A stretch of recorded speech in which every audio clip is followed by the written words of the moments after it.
Assalamualaikum warahmatullahi wabarakatuh. Kami dari kelompok 8 akan mempresentasikan perusahaan PT Garuda Indonesia. Anggota kelompok kami terdiri dari Fitriana Swasadira, Wahyu Aditya Utomo, dan Sulvan Ruslasabila. Profil perusahaan Garuda Indonesia. PT Garuda Indonesia adalah maskapai penerbangan nasional Indonesia. PT Garuda Indonesia atau dikenal sebagai Garuda Indonesia adalah maskapai penerbangan nasional yang berkantor pusat di Bandar Udara Internasional Soekarno-Hatta. Didirikan 26 Januari 1949. Garuda Indonesia Group mengoperasikan 202 armada pesawat sebagai jumlah keseluruhan dengan rata-rata usia armada di bawah 5 tahun. Visi misi perusahaan. Misi sebagai maskapai penerbangan yang membawa bendera bangsa Indonesia yang mempromosikan Indonesia ke dunia dalam rangka mendukung pembangunan ekonomi nasional dengan memberikan pelayanan yang profesional. Visi menjadi perusahaan penerbangan yang andal dengan menawarkan layanan berkualitas kepada masyarakat dunia dengan keramahan Indonesia. Struktur anak perusahaan Garuda Indonesia antara lain Aerowisata, Asis, Citylink, Gapura, Garuda Indonesia Holiday Friends, dan GMF AeroAsia.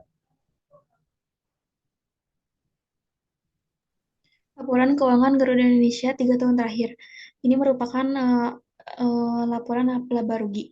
Garuda Indonesia membukukan laba bersih sebesar 3,73 miliar US dollar atau setara dengan 55,9 triliun rupiah sepanjang tahun 2022. Dari segi pendapatan, perseroan meraih 2,1 miliar US dollar. Jumlah ini naik 57% dari pencapaian tahun sebelumnya, yakni 1,33 miliar US dollar.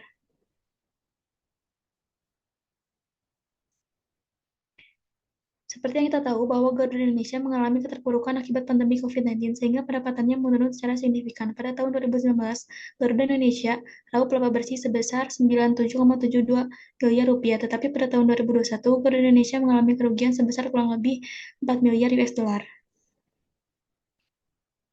Kemudian laporan keuangan Garuda Indonesia yaitu berupa neraca keuangan, aset dan kewajiban. Total aset Garuda Indonesia pada tahun 2020 yaitu kurang lebih 4 miliar US dollar dengan kewajiban kurang lebih 3 miliar US dollar. Kemudian pada tahun 2020 aset Garuda Indonesia naik secara signifikan yaitu sebesar kurang lebih 10 miliar US dollar. Hal tersebut diiringi dengan naiknya pula kewajiban yaitu sebesar kurang lebih 12 miliar US dollar.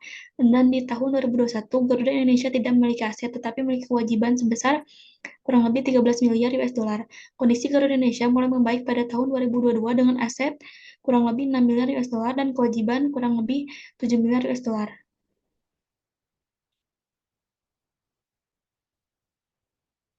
Posisi perusahaan Garuda Indonesia pada Bursa Efek. Nilai per lembar saham PT Garuda Indonesia GIA adalah sebesar 65 per lembar saham. Berdasarkan data RTI, selama sesi pertama ini, GIA melayani sebanyak 10.290 kali. 159,84 juta lembar saham terjual dengan nilai transaksi 35,15 miliar. GIA menguat 4,90% menjadi Rp 214. GIA membuka perdagangan flat ke level 204 per saham. Saham perusahaan penerbangan plat merah itu melesat 9,8% menjadi 224 per saham dan menyentuh batas atas auto reject. Jadi saham GIA ini lebih prospektif di masa mendatang. Investor perlu mencermati kebijakan strategis yang diterapkan manajemen Garuda. Jika manajemen Garuda Indonesia berhasil menekan kerugian usaha di masa mendatang, kemungkinan besar saham ini akan mengalami kenaikan dan kembali diminati investor. Jika dilihat dari pertumbuhan antara Garuda Indonesia dengan pesaing yaitu AirAsia, bisa dilihat bahwa pendapatan Garuda Indonesia naik secara signifikan. Akhir-akhir ini yaitu naik 57,1 berbanding terbalik dengan AirAsia yang mendapat penurunan 76%. Manajemen resiko Garuda Indonesia. Efektivitas sistem manajemen resiko perseroan. Efektivitas pengelolaan resiko telah direview secara rutin per kuartal. Review ini dilakukan dengan kontribusi berbagai lini perseroan melalui workshop pro team, performance and risk officer team, focus group discussion maupun sharing session, implementasi IRM, dan integrasi dengan corporate strategi yang dimiliki oleh perseroan. Sehingga setiap pengambilan keputusan perseroan mempertimbangkan dan menanggapi ketidakpastian dalam bisnis. Selanjutnya, Business and Financial Risk, analisis risiko keuangan Garuda Indonesia. Yang pertama ada risiko pasar. Risiko harga bahan bakar pesawat, strategi untuk meminimalisasi risiko fluktuasi kenaikan harga yang dilakukan oleh perusahaan pada saat ini adalah dengan melakukan lindung nilai arus kas dengan instrumen lindung nilai plain vanilla call option khusus untuk penerbangan haji. Risiko tersebut diantisipasi dengan mengukur harga mark to market yang dihasilkan setiap bulan saat jatuh tempo transaksi. Yang Yang kedua adalah risiko likuiditas. Secara rutin mengevaluasi proyeksi arus kas dan arus kas aktual termasuk jadwal jatuh tempo pinjaman jangka panjang dan terus menelaah kondisi pasar keuangan untuk mengambil inisiatif mencari dana sebagai modal kerja. Selanjutnya analisis risiko bisnis Garuda Indonesia. Yang pertama, risiko kerusakan properti. Kerusakan berupa properti telah ditanggung oleh mitra bisnis dari PT Garuda Indonesia, yaitu PT Angkasa Pura sebagai pihak penjamin kerusakan. Dalam hal ini timbul liability insurance, yakni asuransi yang menjamin tanggung jawab hukum terhadap kerugian yang dialami pihak ketiga.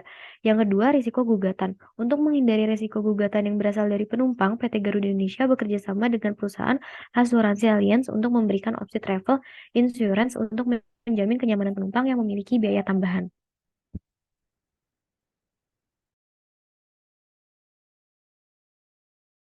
Kemudian ada SWOT Garuda Indonesia. Yang pertama ada strength atau kekuatan. Garuda Indonesia termasuk dalam kategori baik untuk hal tata kelola perusahaan. Garuda Indonesia telah memiliki brand yang kuat dan telah diakui di pasar domestik. Memiliki jaringan penerbangan yang luas termasuk rute internasional yang mencakup beberapa destinasi populer di dunia. Dan memiliki armada pesawat yang modern dan terus melakukan peremajaan untuk memastikan keamanan dan kenyamanan penumpang. Ada kelemahannya.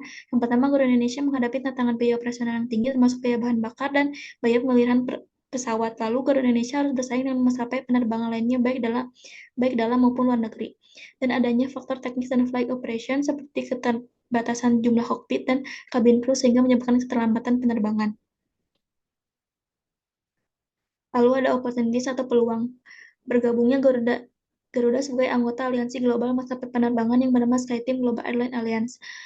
Kemudian berkembangnya secara cepat industri penerbangan Asia Pasifik.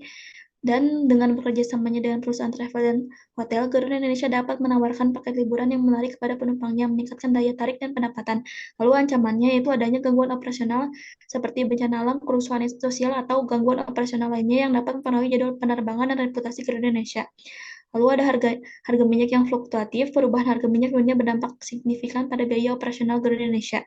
Dan adanya peningkatan kapasitas, penurunan harga tiket, dan semakin banyaknya rute penerbangan baru yang dibuka oleh maskapai penerbangan lain. Lalu ada decision tree Garuda Indonesia.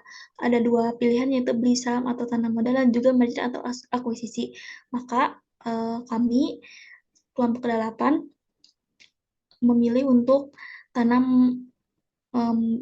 untuk beli saham saja, karena saham Garuda Indonesia turun 64,71% secara tahunan. Bahkan 3 bulan di 2023 sahamnya sudah merosot 58,86% dan secara mingguan masih memperlihatkan penurunan yaitu 6,49%.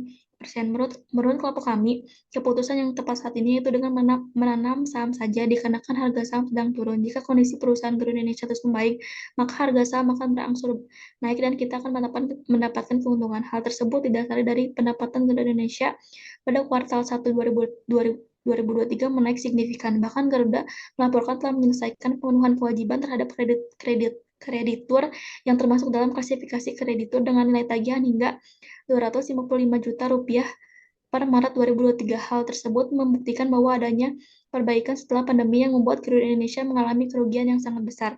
Dengan membeli saham dari Garuda Indonesia, menurut kelompok kami akan berpotensi untung di masa yang mendatang, karena sektor pariwisata saat ini sedang sangat baik. Bahkan Menteri Pariwisata Sandiaga Uno menurunkan harga tiket pesawat domestik, dan hal tersebut akan membuat naiknya penjualan tiket pesawat. Lalu untuk merger dan akuisisi, kami tidak melakukan keduanya karena Garuda Indonesia merupakan sebuah perusahaan maskapai terbesar di Indonesia dan masih tetap menjadi yang utama di bidang maskapai Indonesia. Maka lebih baik untuk tidak mengakuisisi, bahkan ketika Garuda Indonesia rugi sekalipun, pemerintah pasti akan menyuntik dana untuk perusahaan Garuda Indonesia. Bahkan beragam kasus kontroversi yang sempat mencoreng nama Garuda Indonesia seperti manipulasi laporan keuangan pada tahun 2018 dan seharusnya masih merugi menjadi untung tidak membuat Garuda Indonesia berhenti beroperasi. Sekian presentasi dari kami. Mohon maaf bila ada kesalahan. Wassalamualaikum warahmatullahi wabarakatuh.